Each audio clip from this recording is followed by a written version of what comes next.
Welcome to the Salmon Runs YouTube. Enjoy the video. In this video, I will explain how to use Data Link in AutoCAD. This powerful feature seamlessly connects your drawing data with external spreadsheets like Excel, ensuring accuracy and saving you immense time. Imagine updating a parts list in Excel and seeing those changes instantly reflected in your AutoCAD schedule without any manual re-entry. It truly streamlines your workflow, making data management much more efficient and reliable for your projects. To begin, open the Data Link Manager, which you can find under the Annotate tab in your ribbon, or by simply typing Data Link into the command line. From there, select the option to create a new Excel data link, giving it a clear, recognizable name for easy identification.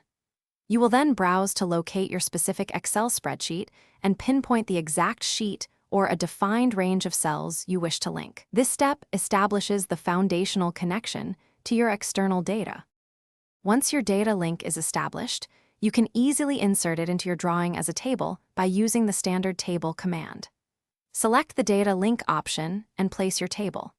For maximum efficiency, configure your linked tables to update automatically every time you open the drawing file. If you need an immediate update, simply select the table within your drawing and choose the Update Table Data Links option. This ensures your drawing always reflects the most current information from your source spreadsheet. For optimal performance, always organize your Excel data with clear, consistent headings and avoid using merged cells, as this affects the data link's integrity.